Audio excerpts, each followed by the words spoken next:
Let's talk about the Atlanta Hawks. They had a disappointing season last year after making it to the Eastern Conference Finals the previous year. They had to struggle to get into the play-in tournament. Once they did, they won. They got to go to the first round and lost to Miami in 5 games.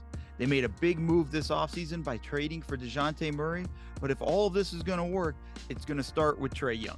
Let's start with this play here. Young's not the one to bring the ball up the court, so he doesn't get involved in the offense. He barely crosses half court, stays close to the half court, then he gets near the basket. Doesn't cut, doesn't move, doesn't set a screen, doesn't help out any of his teammates, and the Hawks have to settle for a tough Gallinari jumper. The Heat do a good job this possession doubling Young and getting the ball out of his hands. But after he gives it up, he doesn't do anything. He just stands along the sideline. Even with Jimmy Butler's back to him and a wide open cut right there waiting for him, he just stands and he drifts closer to half court, and now the Hawks are once again scrambling, trying to find a good look to get a bucket. The Hawks run a play for Bogdanovic. They run a screen and roll. They get the switch. They have a weaker defender on Bogdanovic, and Young just stays on the sideline.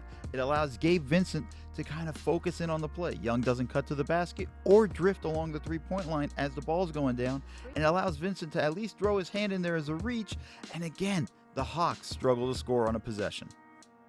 Young can be a good off-screen player. Watch here. He's going to work his way around this screen, and when the defense goes under the screen, he's going to flare out to 3 and gets a wide open look. Last season, Trae Young had 42 possessions when he got the ball, either making a cut or coming off of a screen. That's simply not going to be enough this year, especially with DeJounte Murray.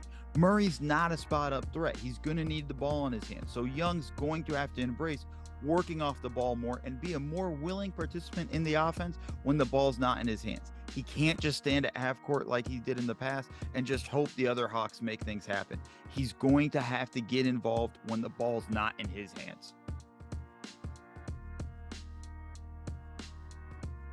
The Miami Heat surprised a lot of people last year by being number 1 in the Eastern Conference. I mean, they were a shot away from making it to the NBA Finals.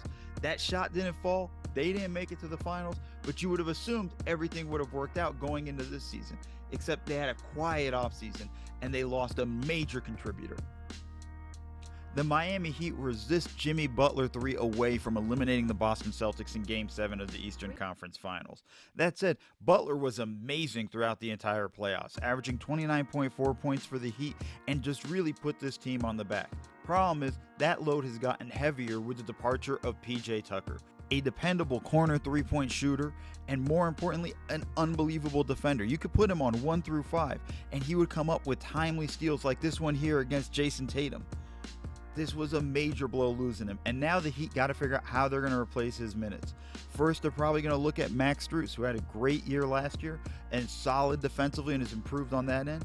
And then there's Caleb Martin, another long, lanky, wingish type defender. He's not the power forward Tucker is, but they're going to have to figure that out.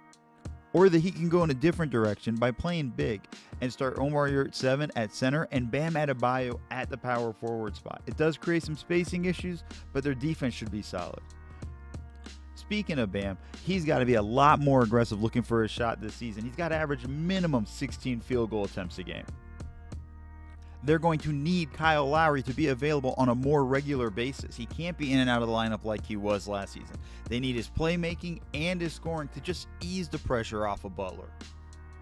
Tyler Hero has to be a better defender. He cannot be the net negative that he is. He needs to improve on that end and not be the weak link for the Heat.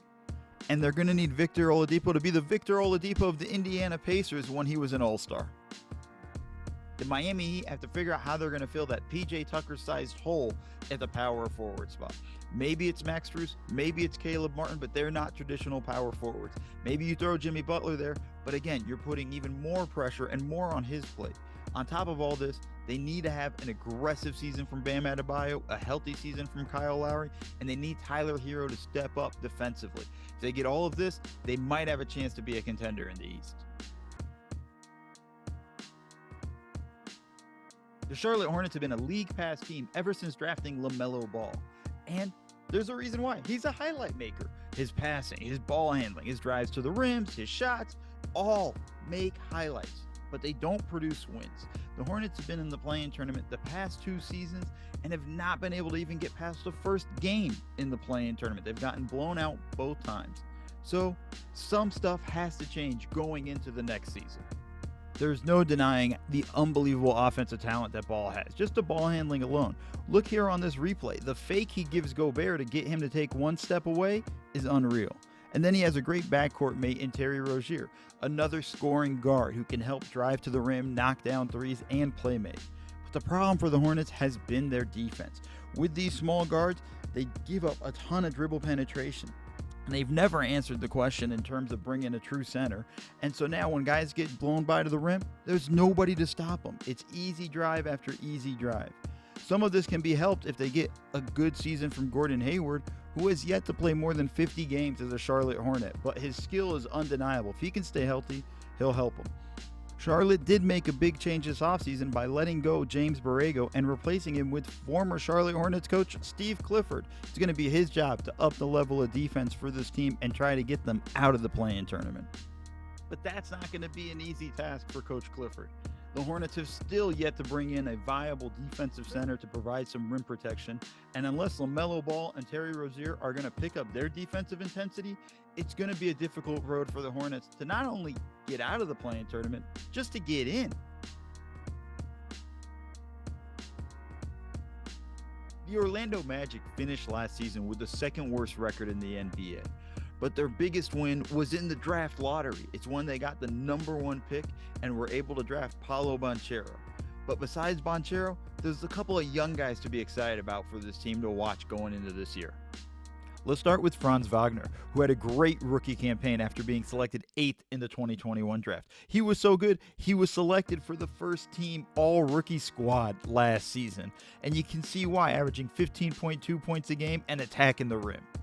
They also have Cole Anthony, who led them with 5.7 assists a night, making passes like this one to Mo Bamba for 3, and also led them in scoring, averaging 16.3 points a night, being able to come off the dribble and score at all 3 levels and knock down shots.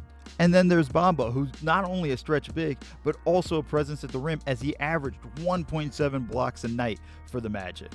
And they also have the young Wendell Carter Jr., who had his best year in the NBA with the Magic last season, averaging a double-double, 15 points a night and 10.5 rebounds, and looking to dunk everything. But the main attraction in Orlando is going to be Paolo Banchero. He's something the Magic have needed desperately, a go-to scorer. Like you see there, he can score off the dribble, shooting threes, spin off his man, and get to the rim. But the other side of his game that wasn't talked about a lot is his playmaking ability, in transition, finding guys in the corner for 3, or when the defense collapses on him, finding cutters for buckets. This Magic team should be a fun watch this year. Banchero going for Rookie of the Year. Wagner trying to build upon a good rookie campaign. Wendell Carter Jr. and Mo Bamba continuing to develop. They may not win a lot of games in the process, but they have a young core that's beginning to form around this team in Orlando. The Washington Wizards did not have a good season last year. Bradley Beal's season was cut short halfway through.